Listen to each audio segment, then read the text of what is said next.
An outlier is any observation that's more than 3 standard deviations away from the mean. So in this case with price, what we can do is we know the mean is 97,992.26. The standard deviation in this case is 26,469.5. And so what we can do is we can say, well, an outlier is x bar plus or minus 3 standard deviations. So in this case, 3 standard deviations, 3s, is the same as 3 times by 26,469.5, or 29.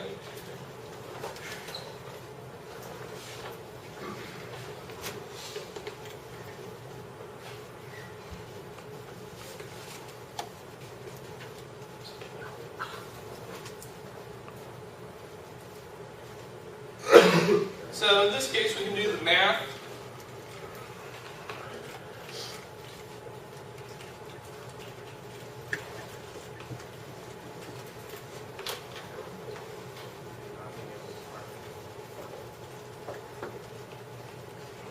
In this case, we get 79,288. And then what we can do is we can add and subtract that from the 79,992.26. So what we can get is we can get a lower bound,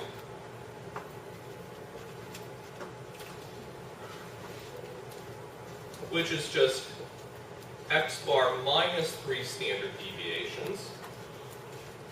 So in this case, that would be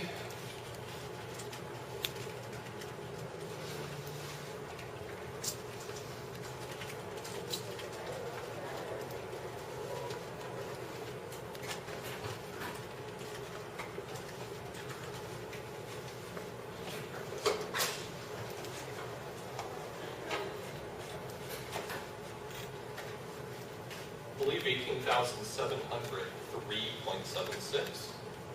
So any house that's below 18,000 would be an outlier, which if we look at our min and max, we can find that that's not true.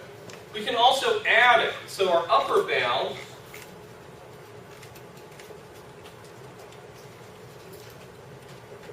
is x bar plus 3 standard deviations. And in this case, this would be also 76.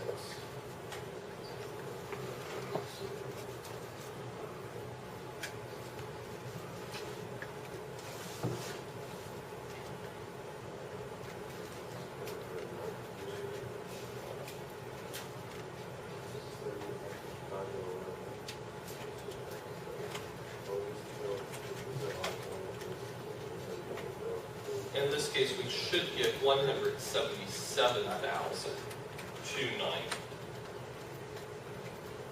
So what we have is we have these upper and lower bounds.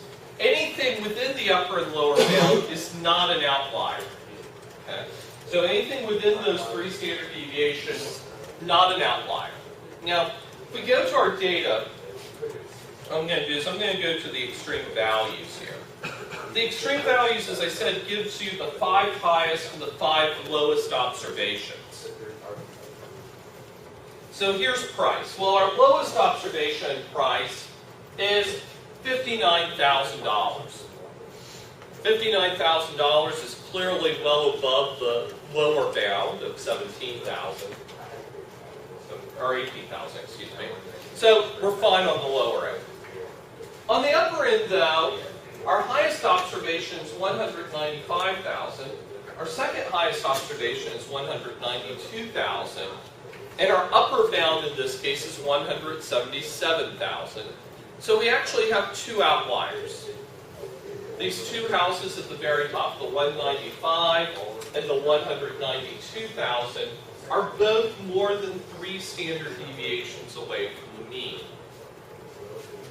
So in this case, we do actually have 2 outliers. That's okay.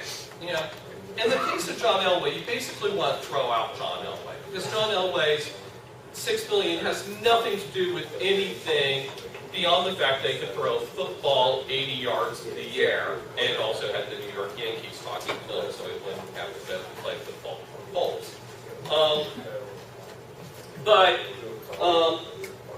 Yeah, so in that case, that made no sense to include him because his salary had nothing to do with his education, it had to do with his physical ability.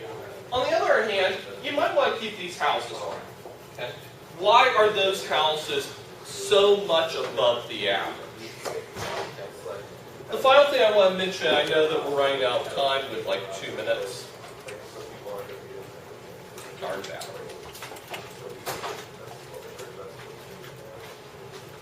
Is this. What we see here is the idea of what we call skewness. And in particular, what we see here is we see right skewness. What skewness represents, in this case, is here's our central tendency. Our central tendency is down here. This is where 100 or 98,000 is, so this is around where the median is. But what we see is we have a few observations that are much higher. They're much more above. Here are 2 outliers that we talked about. And then there's kind of a pretty big gap until you get to the next house. What we want to think about is that with skewness, we could either have this right skewness, and with right skewness, what you're looking for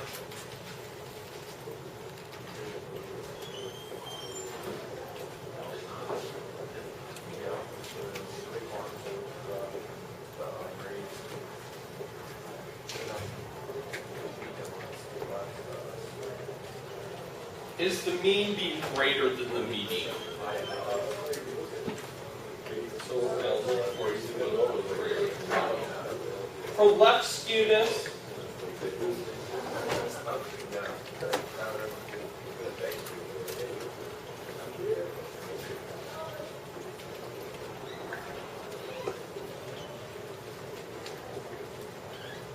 mean is going to be less than the median.